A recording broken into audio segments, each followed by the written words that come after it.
As pessoas que assistiram ou participaram do debate educacional no Brasil nos anos 50, 60 e 70 devem estar se perguntando agora como é que chegamos a esse ponto.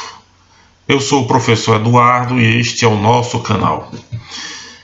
Eu acho que essa questão da militarização das escolas é o atestado mais visível, mais cabal do completo fracasso da educação brasileira pós-64, né?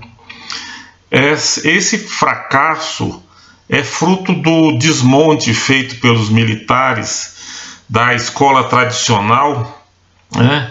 Do processo atabalhoado como foi feita a universalização da educação no Brasil, mas com o objetivo de manter um determinado grupo no poder do que de realmente atingir as necessidades da população. Esse desmonte da escola tradicional foi seguido pelo esvaziamento de algumas boas propostas educacionais muito interessantes, como por exemplo a Escola Parque do professor Anísio Teixeira e o projeto maravilhoso do professor Lauro de Oliveira Lima, né? Que foram de alguma forma tolhidos, inviabilizados por conta da resistência que esses projetos assumiram em relação aos ditames do regime militar. Ou se concordava 100% com a disposição dos militares ou fechava-se as portas, né?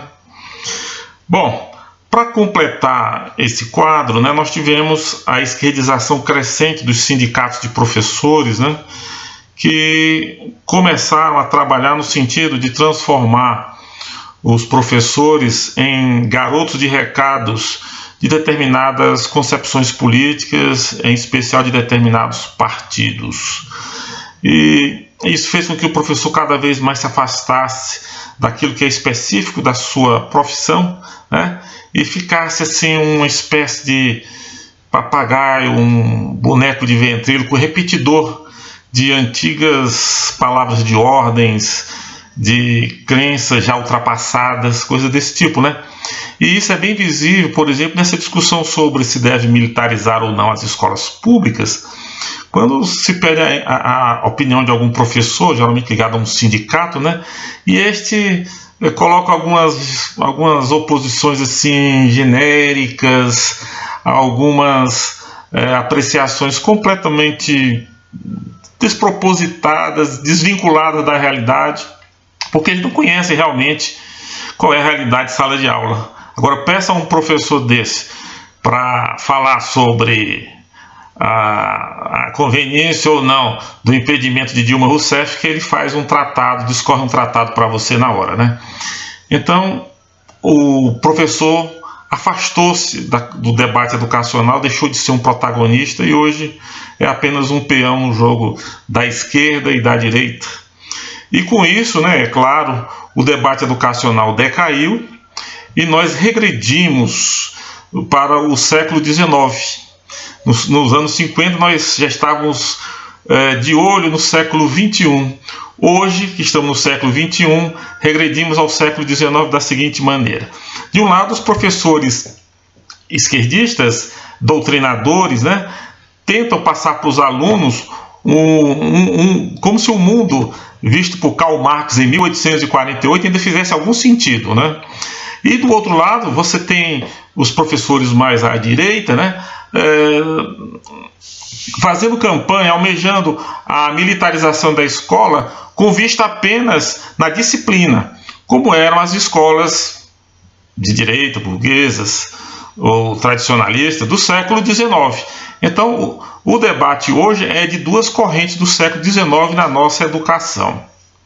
Bom, após 1985, com o fim do regime militar, o que a gente viu no Brasil foram projetos de escolas assim mirabolantes, fantasiosos, né, onde se pensava numa escola crítica, numa escola moderna, né, fazer as crianças refletirem sobre a realidade, né, mas não se pensou na questão do método, porque você precisa entender muito de psicologia infanto-juvenil, de funcionamento de comunidades infanto-juvenis, para você poder fazer um trabalho com resultados de longo prazo, no que diz respeito a criar uma geração com espírito crítico e abertura para a sociedade. Você precisa também de valores, e tudo isso foi deixado de lado. O que aconteceu é que a escola foi colocada como se fosse uma panaceia. O importante é que a criança vá para a escola.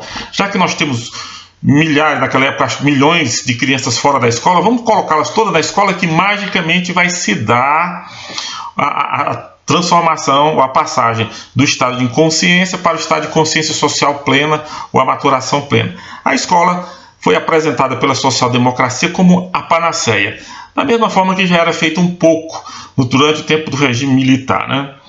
E, ao mesmo tempo, nesse mesmo período, pós-85, né, nós tivemos a criação de uma legislação protetiva, necessária, mas muito rápida, muito exagerada, como um delegado certa vez me falou, olha, a respeito do ECA, né?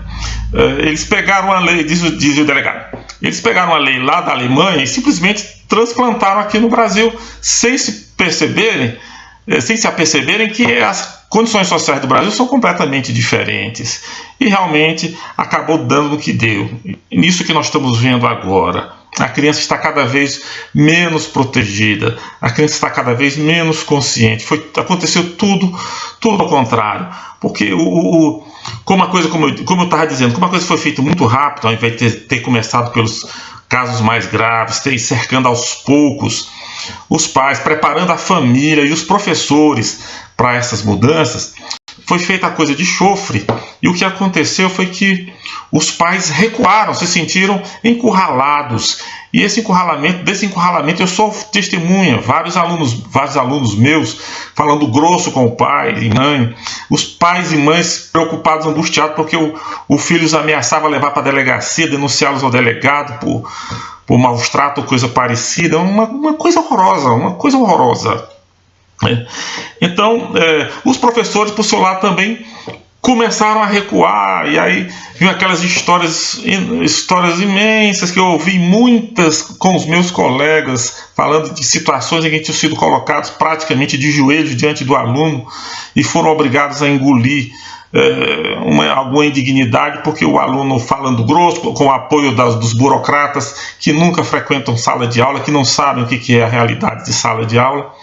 E por conta disso, vi também policiais encurralados. Eu, que trabalhei um tempo nas ruas, em Guaratinguetá, percebi que uma das coisas que mais angustiavam o policial militar era ter que intervir numa situação onde havia menor no meio. O policial também estava receoso, estava se sentindo encurralado para chegar numa criança, no menor, e fazê-lo obedecer às leis, ou respeitar as regras de convivência social, né? Então o resultado disso é a família encurralada, os professores encurralados, a polícia encurralada. Criou-se um vácuo enorme na vida de crianças e jovens. E quem ocupou esse vácuo? Os traficantes. Os traficantes ocuparam esse vácuo. Os traficantes estão ao redor da escola e muitas vezes estão dentro da escola fazendo o seu comércio ilícito, maligno. Eles estão corrompendo as relações sociais, eles estão brutalizando comunidades inteiras e principalmente crianças e jovens, né? Então, nada foi feito para resolver isso, e o resultado é o que nós vimos agora. As escolas se tornaram centro de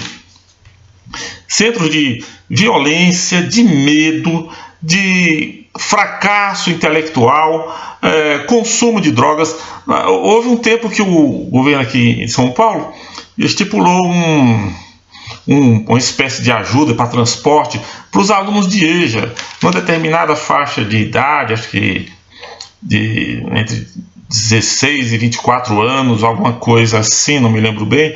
O sujeito recebia, naquela época, equivalente a quase R$100, talvez entre 60 e R$100. O que resultado é que quando eles recebiam esse dinheiro, no dia seguinte eles apareciam na escola completamente bêbados, drogados, o banheiro ficava irrespirável, o banheiro dos meninos, né, ficava irrespirável, era uma coisa horrorosa. No primeiro dia de aula as salas estavam cheias, no dia seguinte eles começavam a se esvaziar, porque a personalidade de uma pessoa dessa é tão fraca, está tão destruída, que nem para ganhar aqueles tostõezinhos para poder encher a cara ou cheirar seu baseado, né, ele queria fazer o sacrifício e comparecer às aulas.